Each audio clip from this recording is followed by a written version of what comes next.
What's going on, folks? I'm Abby Martin, and this is Breaking the Set. For weeks now, the story of thousands of immigrant refugee children on the U.S.-Mexico border awaiting processing has become at the forefront of the media. It's estimated that since October of last year, over 47,000 migrant children have been picked up while crossing into the U.S. by border officers and held in conditions tantamount to those they left behind. But as Congress continues to stall on immigration reform, the government is faced with the more immediate question of how to deal with the uptick in unaccompanied minors crossing into the U.S. from countries like Honduras, Guatemala, and El Salvador. And to complicate matters further, just this week, an ICE report points to the deportation of 72,000 parents whose children were born here. And because children born in this country automatically become American citizens, these deportations tear apart tens of thousands of families because these kids are unable to leave with their families and are orphaned as a result. Guys, this is tragic. It's clear that what this country needs isn't bigger fences or bigger drones at the border. We need a change in the policies that create these refugees in the first place. And we need immediate reform to the current immigration system. And the longer we wait, the more suffering will come to the most vulnerable actors in this entire mess. The thousands, the tens of thousands of children who sit in holding cells. These children deserve better than that. Now let's break the set.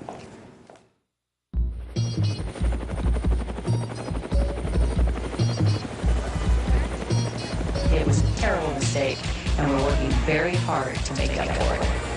And once again, we put something on the air. It's a flat-out lie. Have you ever had sex with Governor Rick Perry? No, wait. Do not answer that. I want you to watch what we're about to do because you've never seen anything like this on television.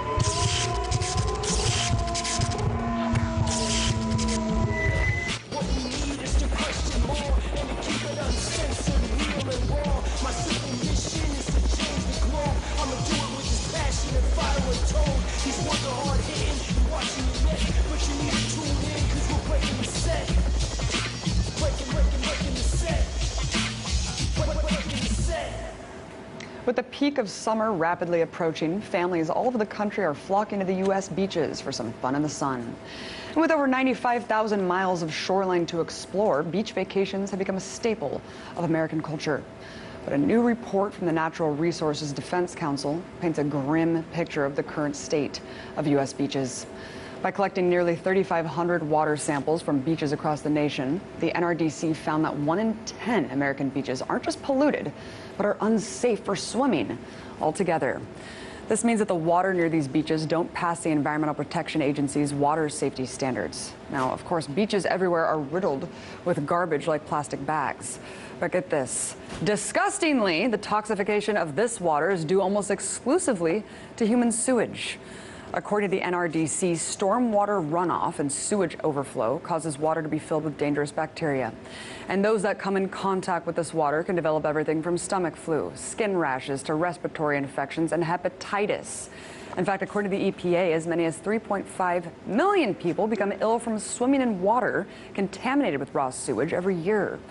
Not to mention the destruction this pollution inflicts on fragile ecosystems. Now, unfortunately, these beaches are hardly confined to one area of the country.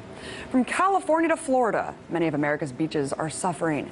But the Great Lakes region, and in particular the shorelines of Indiana, Illinois, and Wisconsin, fared the worst when it comes to contamination. And it's no wonder why, considering that according to the Great Lakes Alliance, between 2010 and 2011, nearly 19 billion gallons of untreated sewage was dumped into Lake Michigan alone from just 7 cities. Wow, but it's not just urban sewage that's creating major problems for the Great Lakes. Agricultural runoff is playing a big role too. See, this type of runoff comes from massive overflows of livestock manure and chemicals sprayed on crops and has very little government regulation compared to its urban counterpart. These materials are largely made up of phosphorus, nitrogen, and when it gets into waterways due to heavy rains and floods, the impact is evident. Nitrogen and phosphorus cause a slimy and poisonous blue-green algae to bloom, which leads to oxygen-depleted water and fish-killing dead zones in which marine life cannot survive. In fact, at least 21 states had to close lakefront beaches because of this toxic algae last year alone. But beyond the Great Lakes, New England beaches were found to have a highly concentrated level of contaminated beach water. According to a 6-month investigation by the New England Center for Investigative Reporting, antiquated stormwater prevention infrastructure is leading to an enormous amount of sewage being released. The investigation found that more than 7 billion gallons of sewage spewed into New England waterways in 2011, the most recent year in which full data is available. This includes a stunning 2.8 billion gallons in Massachusetts and another 1.5 in Connecticut. In fact, sewer system operators reported that sewage water bypassed treatment plants and was dumped into rivers, bays, and the ocean more than 7,700 times. What? But before you write off going to the beach ever again, it isn't all bad. In fact, the just-released NRDC report notes that at least 35 beaches throughout the country earned superstar status for their consistently low levels of bacteria. Yay. But the fact that we still have to fear going into the water at an unbelievable amount of beaches in this country should serve as a major wake-up call. Because beaches are our primary connection with the substance that makes up over 71% of our planet. And once that connection is poisoned, we'll never have it back.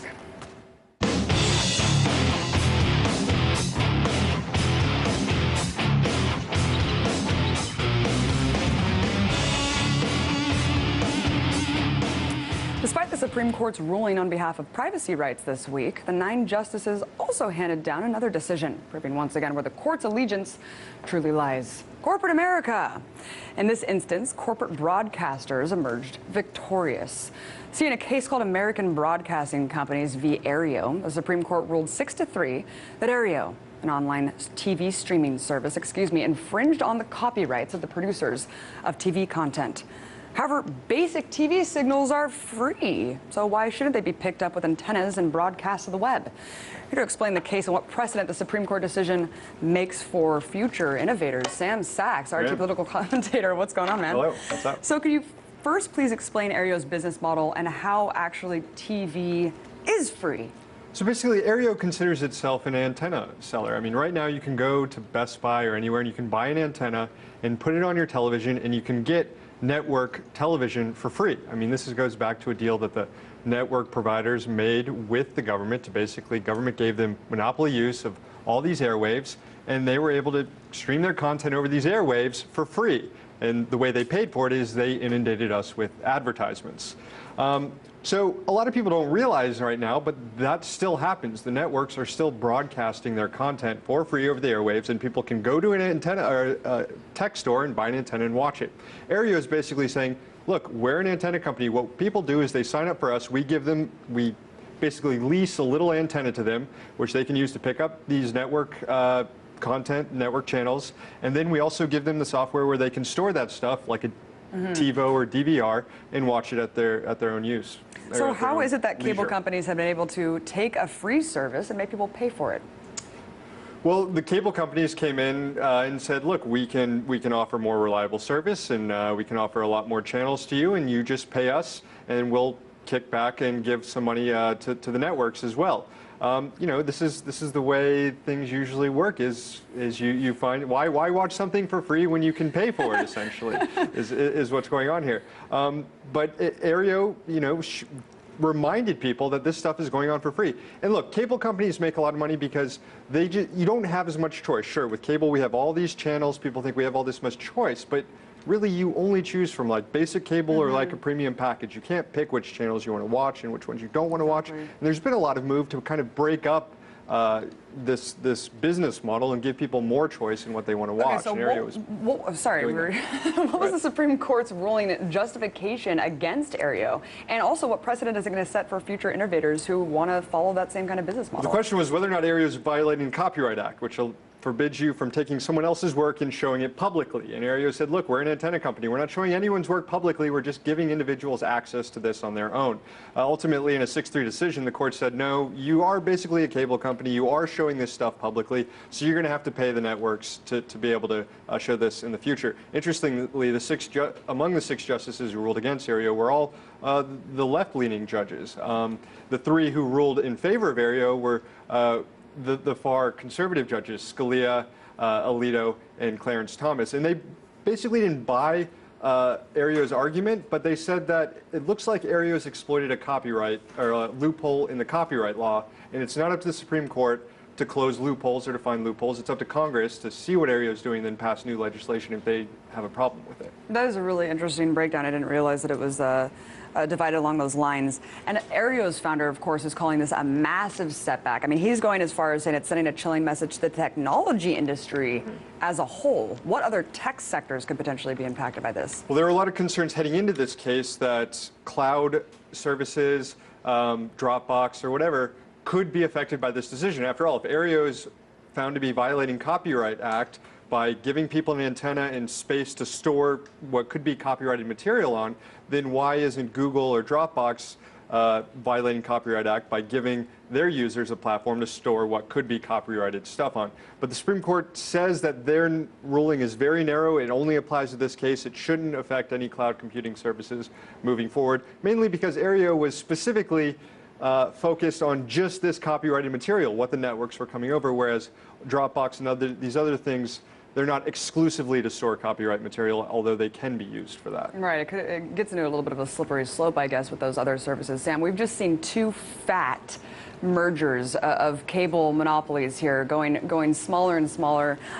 It seems like this ruling only further consolidates the power of these companies. I mean, if a small little company like Aereo can't get itself going and kind of make use of these loopholes, what chance do we have to fight these behemoths? Well, what you see right now is these behemoths, as you said, see the future. They see internet as the future. People are not going to go to the cable companies and get cable packages anymore. They're going to be watching online, regardless of this recent Supreme Court decision or whatever. So what you see is all these cable companies merging with internet companies, because that is going to be the one way that people access this media in the future. And that's going to prevent these little internet companies that want to gain a foothold in this market. They're going to still have to compete with these giant cable companies who are now working with these internet companies. Sam, you just covered this for the show that you're on, Redacted Tonight. A really great show. The average cable bill right now, higher than ever. I mean, and it's not efficient. I mean, but it comes with great customer service. No, I was just going to say, it doesn't. And it's horrible, and they give you no choice, and it's these monopolies over the cities.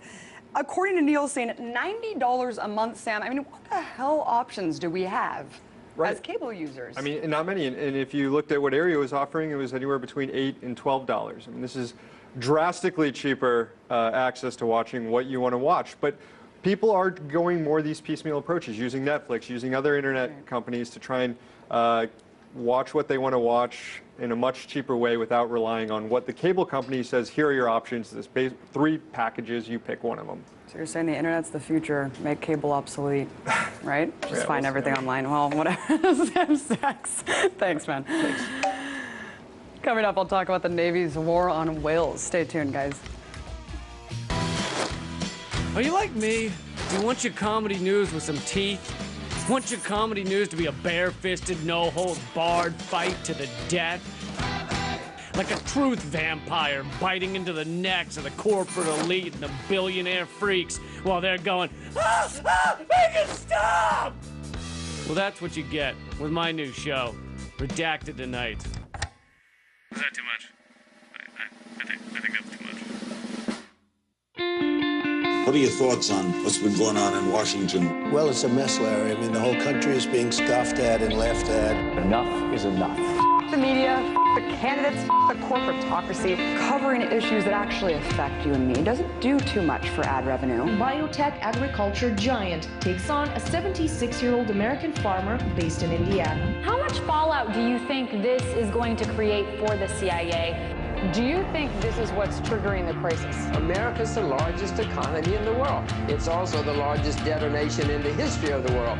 Breaking the Set is mostly about alternatives to the status quo, but one that gave real alternatives a voice. One minute they were working toward the American dream, the next they were just trying to survive the night. It's time for Americans and lawmakers in Washington to wake up and start talking about the real causes of poverty in America.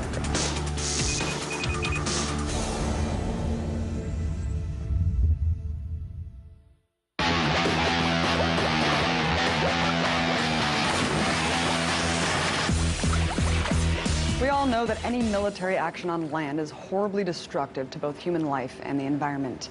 But given that water makes up over 70% of the Earth's surface and the U.S. empire has expanded to nearly every corner of the planet, it's important to consider the effect the military machine has on our oceanic counterparts too. And I'm not even talking about actual war with bombs and bullets. See, as the U.S. and China prepare to take part in the world's largest naval exercise in history this week, it's crucial to understand just how military exercises at sea affect ocean life. The multi-million-dollar drill known as RIMPAC, or the Rim of the Pacific exercise, will begin at the Joint Base Pearl Harbor, and up to 23 countries will be participating. But alas, if the Navy's history of terrorizing marine life is any indication, then the fishies of the Pacific better brace themselves for a massive environmental price tag. You see, when the Navy conducts its underwater operations, very often sea creatures die. And I'm not just referring to when the U.S. dropped 4 unarmed bombs on the Great Barrier Reef last year. That's because the use of sonar testing to navigate ships sends sound waves through the ocean. And animals like whales that depend on their hearing for basic aspects of survival, like finding food, are interfered with and die. And according to the Navy's own estimates for their 2014 to 2018 exercises, quote, sonar training and testing might unintentionally harm marine mammals 2.8 million times a year over 5 years. The injuries inflicted on mammals like dolphins and whales include deafness and other physical trauma, such as bleeding in the brain. The results? Dead whales washing ashore on beaches from the Bahamas to Greece. And while environmentalists are occasionally successful in winning cases against the federal government to protect ocean life, the lawsuits ultimately do little to curb the Navy's impact. Because guess what? Just like on land, the military is pretty much exempt from international law at sea. And just like the assault on our civil liberties, the roots of the military's aquatic exceptionalism can be traced right back to the war on terror. That's because way back in 2003, President Bush signed measures into law to sidesweep the Marine Mammal Protection Act, quote, making it easier to use low-frequency sonar suspected of harming whales and dolphins. Not only that, but the Pentagon also made sure to skirt the Endangered Species Act by exempting U.S. military bases from following basic habitat protection requirements. Wow. So while the government was using the war on terror to attack civil liberties and violate international law abroad, it also stripped the few regulations in place that protected marine life from international war games. So it's not a surprise that as the years have gone by, the lethal impact the Navy has had on sea creatures has only increased. And the virtual immunity from environmental laws, the effect is only slated to become more deadly. But exempting our military from environmental regulations does not only result in the destruction of our oceans. You see, the Pentagon is the world's biggest polluting institution in the world, producing up to 750,000 tons of hazardous waste every year, including the largest user of petroleum products. And the cherry on top? It's exempt from international climate agreements, too. Think of all the awful oil companies and chemical corporations that had to beat to win that title. But look, at the very least, we as humans are able to use our voices when military immunity results in harmful effects on our health and destruction to our environment. If only whales, dolphins, and all other ocean-dwelling life were so lucky.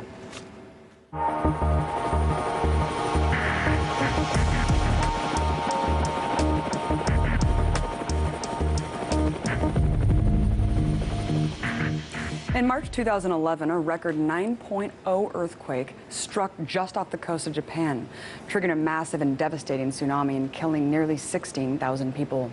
Not only was the earthquake one of the worst environmental disasters in history, but in the moments that followed, the world watched in horror as a massive wall of water crippled the Fukushima Daiichi nuclear power plant.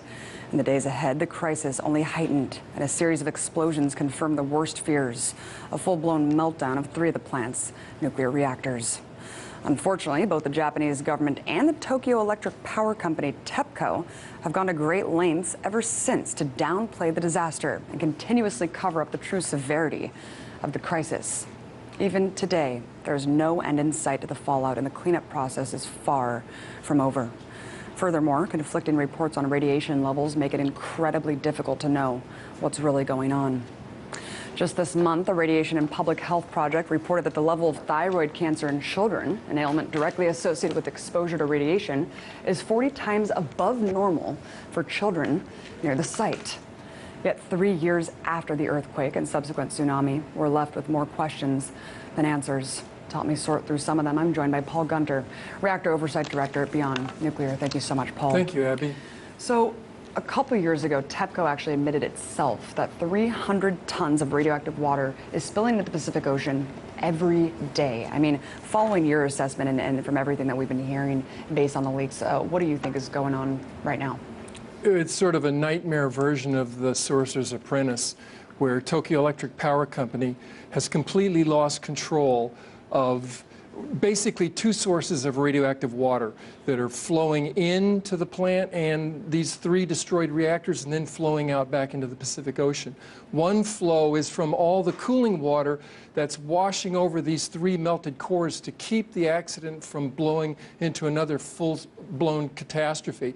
The other source of water is groundwater flowing into the wreckage, and they basically have lost control of all this. They've been trying to pump it into this huge tank farm that's now probably more than 1,500 tanks that are accumulating water saturated with radioactive strontium, cesium, and they've been trying to filter this out in a test procedure, an experiment that's going on there to try to gear up so they can filter radioactivity out. But again, this is only a test. It's been up and down, it's broken, it's failed, it's leaked, and this is ongoing. I think, Paul, once people see the process, that's when it really settles in of how horrific the situation really is. Because yeah, they're filling up fresh water to cool the reactors and putting all the radioactive water into these tanks. There's literally thousands of these tanks on site, and 1,000 of those tanks are leaking.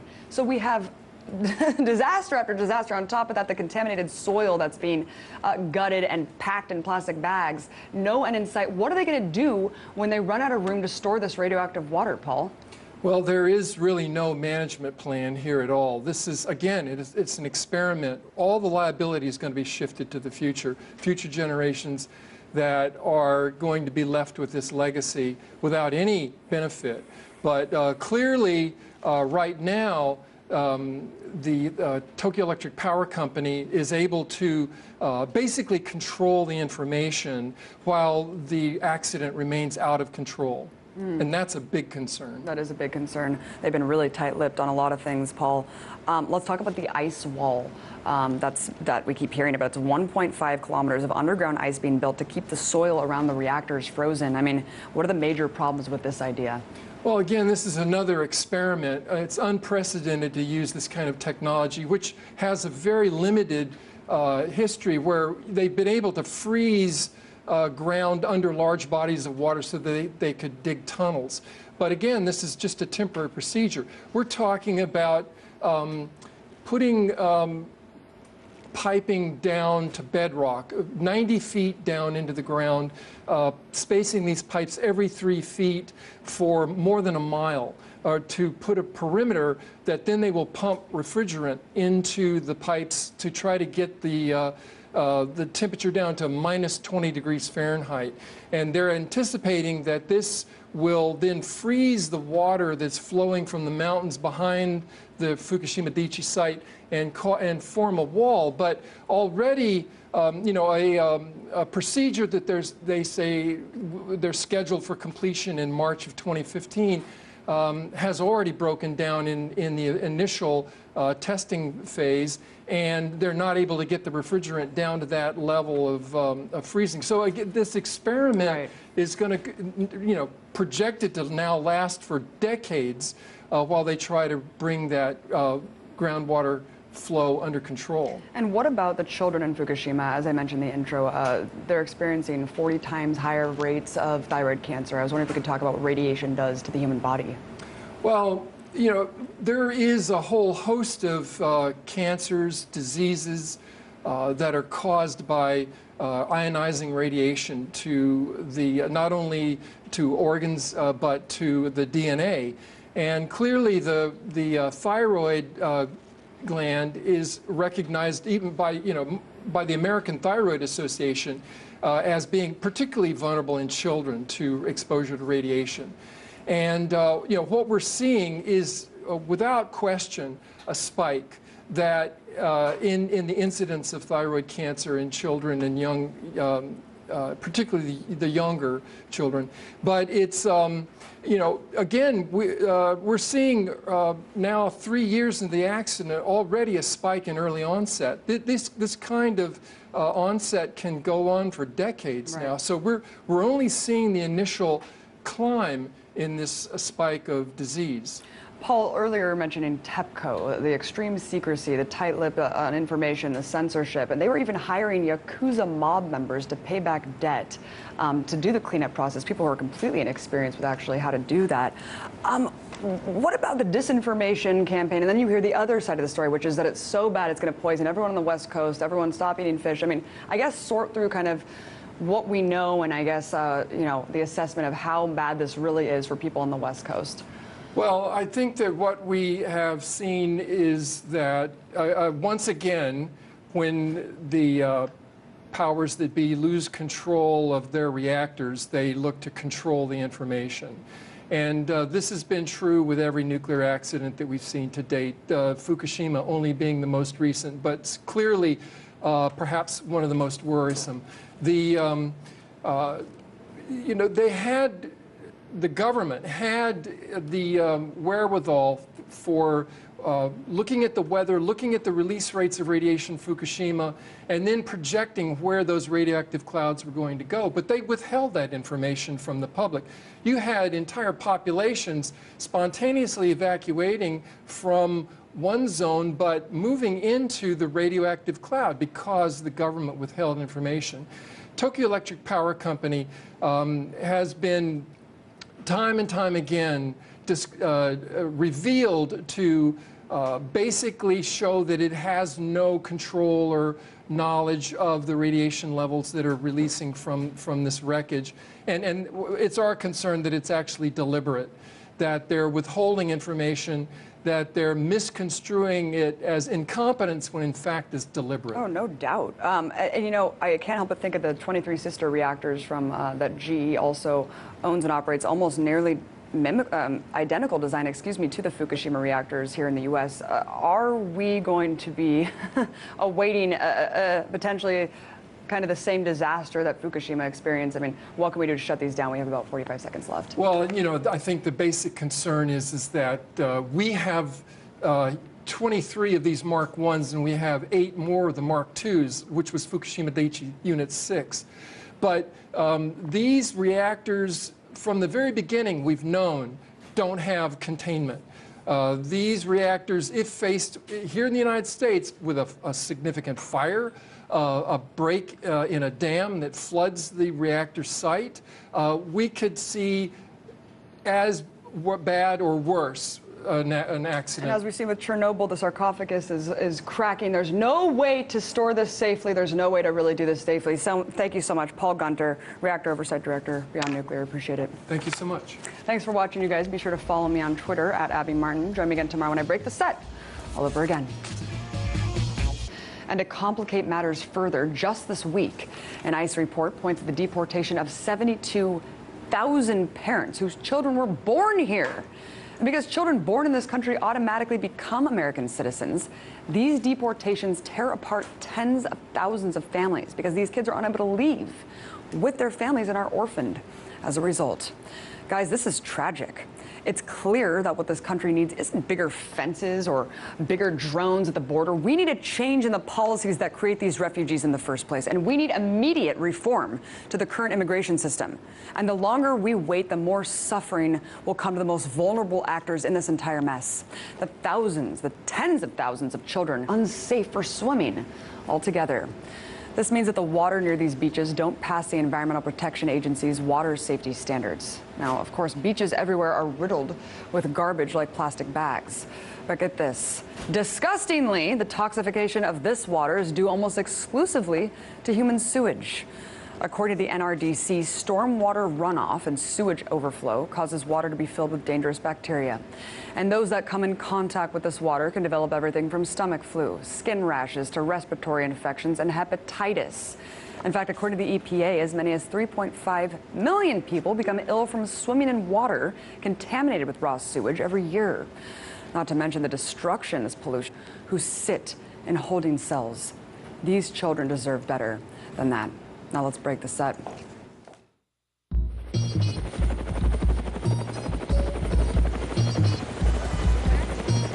It was a terrible mistake, and we're working very hard to make up for it. And once again, we put something on the air. It's a flat-out lie. Have you ever had sex with Governor Rick Perry? No, wait, do not answer that. I want you to watch what we're about to do because you've never seen anything like this on television.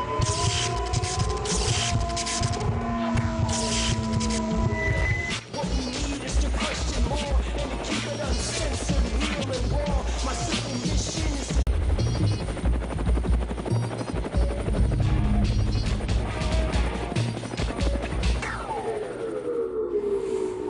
What's going on, folks? I'm Abby Martin, and this is Breaking the Set. For weeks now, the story of thousands of immigrant refugee children on the U.S.-Mexico border awaiting processing has become on the forefront of the media. It's estimated that since October of last year, over 47,000 migrant children have been picked up while crossing into the U.S. by border officers and held in conditions tantamount to those they left behind. But as Congress continues to stall on immigration reform, the government is faced with the more immediate question of how to deal with the uptick in unaccompanied minors crossing into the U.S. from countries like Honduras, Guatemala, and El Salvador.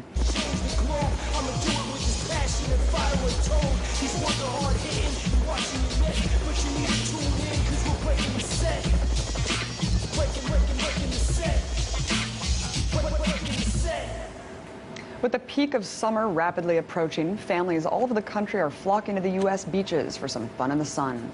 And with over 95,000 miles of shoreline to explore, beach vacations have become a staple of American culture. But a new report from the Natural Resources Defense Council paints a grim picture of the current state of U.S. beaches. By collecting nearly 3,500 water samples from beaches across the nation, the NRDC found that 1 in 10 American beaches aren't just polluted, but are